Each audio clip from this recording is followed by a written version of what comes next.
الله الذي هدانا لهذا وما كنا لنهتدي لولا أن هدانا الله. اللهم صل على محمد وعلى آل محمد كما صليت على إبراهيم وعلى آل إبراهيم إنك حميد مجيد. اللهم بارك على محمد وعلى آل محمد كما باركت على إبراهيم وعلى آل إبراهيم إنك حميد مجيد. قال رسول الله صلى الله عليه وسلم: من عاد مريضا أو زار أخا له في الله ناداه مناد بأن طبت وطاب ممشاك وتبوأت من الجنة منزلا. جناب نبی مکرم صلی اللہ علیہ وآلہ وسلم نے ارشاد فرمایا: جس نے کسی مریض کی عیادت کی یا اپنے دینی بھائی کسی مسلمان سے ملاقات کی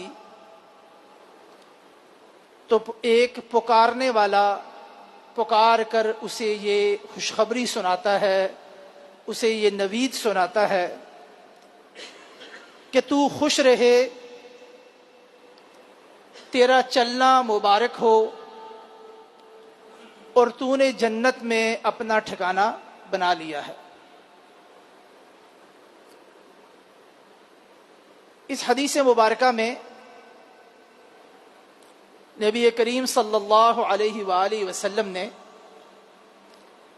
بنیادی طور پر دو اعمال کی طرف توجہ دلائی ہے۔ پہلا عمل یہ کہ اگر کوئی شخص اپنے مسلمان بھائی کی عیادت کرے، کسی مریض کی عیادت کرے، کوئی بیمار ہو،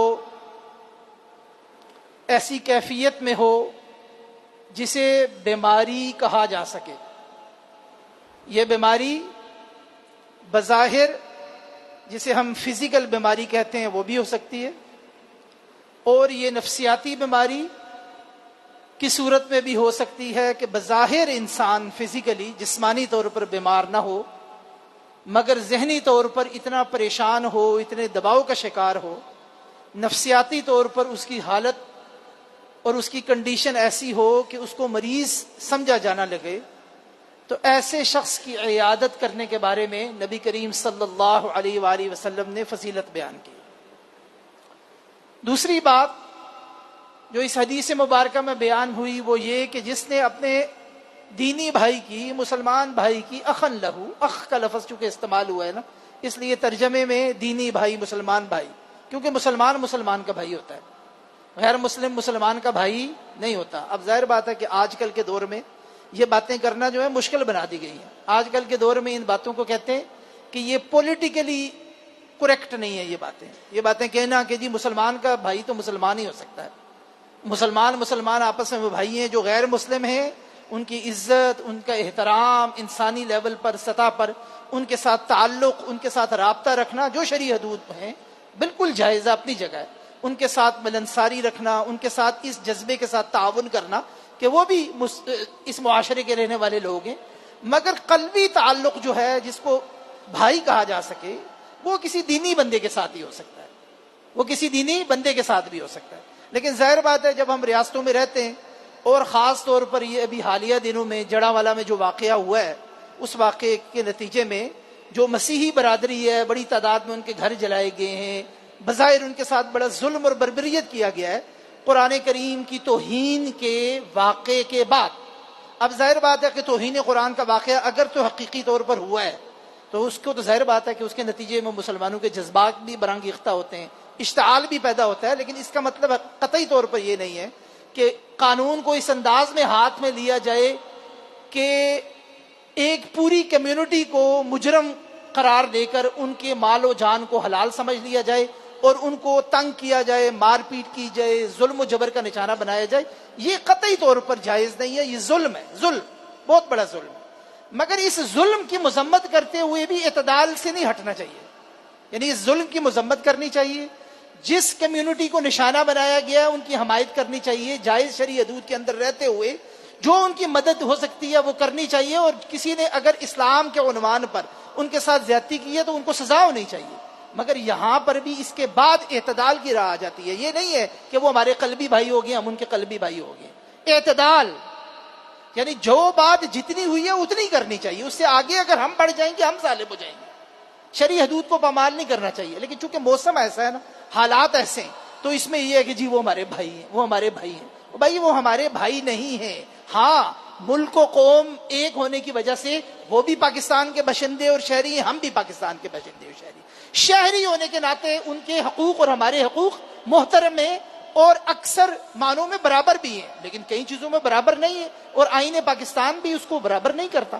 ایک غیر مسلم پاکستان کا شہری پاکستان کا صدر نہیں بن سکتا، ایک غیر مسلم پاکستان کے شہری پاکستان کا وزیر اعظم نہیں بن سکتا۔ اب یہ ظاہر بات ہے، یہ تو آئین پاکستان کا اور قانونی تقاضا ہے نا۔ اب کوئی اصرار کر کے کہنے لگ جائے کہ نہیں وہاں بھی برابر ہے، بھائی نہیں برابر ہے۔ ہاں انسانی شرف میں کہ ان کے جان و مال کا تحفظ بھی اتنا ہی ہے جتنا مسلمان کے جان و مال کا تحفظ ہے، ان کی عزت و آبرو کا تحفظ بھی اتنا ہے جتنا مسلمان کی عزت و آبرو کا تحفظ ہے، اس میں ہم سب برابر ہیں۔ لیکن اس کو برابر کرتے کرتے کرتے کرتے کرتے عوام کے ذہنوں میں یہ بات بٹھانا کہ سب بھائی ہیں، بھائی سب بھائی نہیں ہیں۔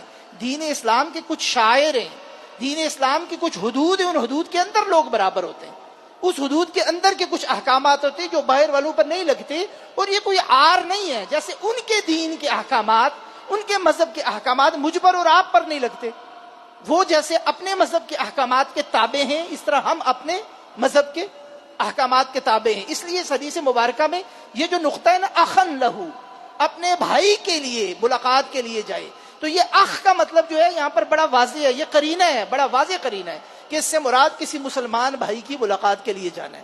تو نبی کریم صلی اللہ علیہ وسلم نے یہ فرمایا کہ اگر کوئی بھائی دوسرے بھائی کی، مسلمان بھائی کی سے ملاقات کے لیے جائے، اب یہاں یہ نہیں کہا کہ کس وجہ سے، پہلے تو کہا گیا نا عیادت کے لیے جائے، یہ جو دوسرا ٹکڑا ہے نا اس میں مجرد ملاقات کا ذکر ہے کہ ملاقات کے لیے جائے۔ جس ملاقات کے لیے جائے گا اس کا مقصد خیر خیریت دریافت کرنے ہو سکتا ہے، اس کے ساتھ بیٹھ کر کچھ وقت بتانا ہو سکتا ہے، اس کا حال احوال دریافت کرنا ہو سکتا ہے، کوئی نجی گفتگو ہو سکتی ہے، کوئی وجہ بھی ہو سکتی ہے۔ تو نبی کریم صلی اللہ علیہ وسلم فرمایا کہ پکارنے والا پکارتا ہے، کون پکارتا ہے؟ اللہ کے فرشتوں میں سے فرشتہ پکارتا ہے، اس کو خوشخبری سناتا ہے۔ کیا خوشخبری سناتا ہے؟ سب سے پہلے کہتا ہے کہ تو خوش ہو جا، تیرے لیے بشاشت ہے، خوشی ہے۔ اب یہاں بھی ایک بڑا نقطہ ہے ہمارے سمجھنے کا، یہ ہمیں جو مسائل اور پریشانیاں ہیں نا الجھ جاتے ہیں اور بہت زیادہ مصروفیت میں سمجھ ہی نہیں آتی کب نکلے اور کہاں سے نکلے۔ اس سے نکلنے اور خوشی اور مسرت حاصل کرنے کا ایک طریقہ یہ ہے کہ مریضوں کی عیادت کی جائے اور مسلمان بھائیوں سے بلا وجہ جا کے ملاقات کی جائے۔ اب ظاہر بات ہے یہاں پر بھی اعتدال ہے، یہ نہیں ہے کہ ہر وقت سارے کام چھوڑ کے اپنا وقت بھی ضائع کیا جائے اور ان کا وقت بھی ضائع کیا جائے۔ ملاقات کے بھی اپنے آداب ہیں، لیکن یہ بھی نہیں ہے جو آج کے دور میں ہم نے بنا لی ہے کہ ہفتوں اور عشروں اور مہینوں بلکہ سالوں گزر جاتے ہیں اور کسی سے انسان کسی غرض کے بغیر ملاقات ہی نہیں کرتا۔ مسلمان بھائی کی کسی دوسرے مسلمان سے محض ملاقات بھی ایک اللہ سبحانہ و تعالیٰ کے نزدیک مقام رکھتی ہے، کسی غرض کے بغیر کسی وجہ کے بغیر بھی ملاقات کرنی چاہیے، اور اس کا پھر کیا ہوتا ہے؟ خوشی حاصل ہوتی ہے، مسرت حاصل ہوتی ہے، آواز آتی ہے، اس کو یہ خوشخبری سنائی جاتی ہے کہ تو خوش رہے۔ تو یہ خوشی حاصل کرنے مسرت فائدہ اپنا ہے، اس کا فائدہ بعد میں ہے، پہلے فائدہ اپنا ہے۔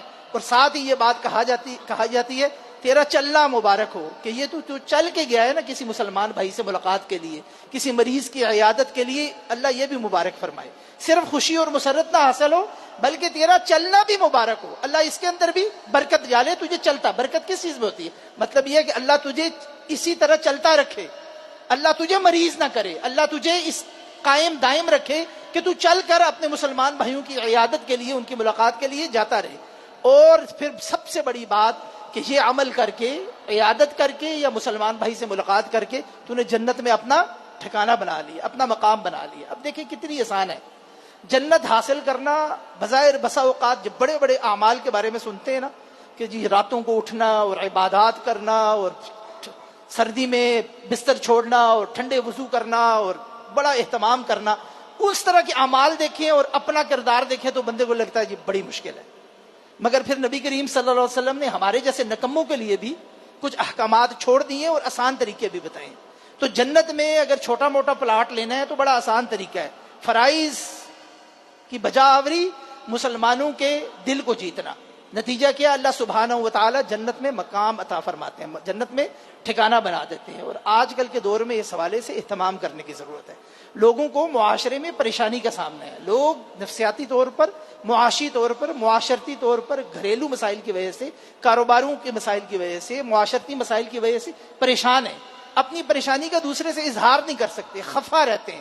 ہم یہ سمجھتے ہیں کہ جی انہوں نے ہم سے منہ بنایا ہوا ہے. خفا رہتا ہے بندہ، بیزار رہتا ہے، ہم کہتے ہیں جی یہ نخرے پہ آ گیا بڑا. ایسی اگر کسی بندے کو دیکھے نا، خفا خفا ہے، بیزار بیزار ہے، پیچھے پیچھے ہے، تعلق کو توڑ رہا ہے جوڑنے کے بجائے، آگے بڑھ کر اس حدیث کے مصداق انسان کو ہاتھ تھامنا چاہیے. انسان کو توڑنے والے کے ساتھ تعلق جوڑنے کی کوشش کرنی چاہیے، اور ایسے میں اس شخص کا ہاتھ پکڑنا چاہیے، اس کی مدد کرنی چاہیے. فائدہ اپنا ہے کہ اللہ سبحانہ و تعالیٰ مسرت اور خوشی مجھے اور آپ کو عطا کرے گا. اللہ سبحانہ و تعالیٰ ہمارے اس عمل کو، ہمارے اس جانے میں برکت عطا فرمائے گا. اور سب سے بڑھ کر اللہ سبحانہ و تعالیٰ ہمیں اس عمل کے نتیجے میں جنت میں ایک مقام اور ٹھکانہ عطا فرمائیں گے. اللہ سبحانہ و تعالیٰ سے دعا ہے کہ وہ ان احادیث کو سمجھ کر عمل کرنے کی توفیق عطا فرمائے. سبحانک اللہم و بحمدک، اشہد ان لا الہ الا انت، سبحانک، استغفرک و اتوب الیک.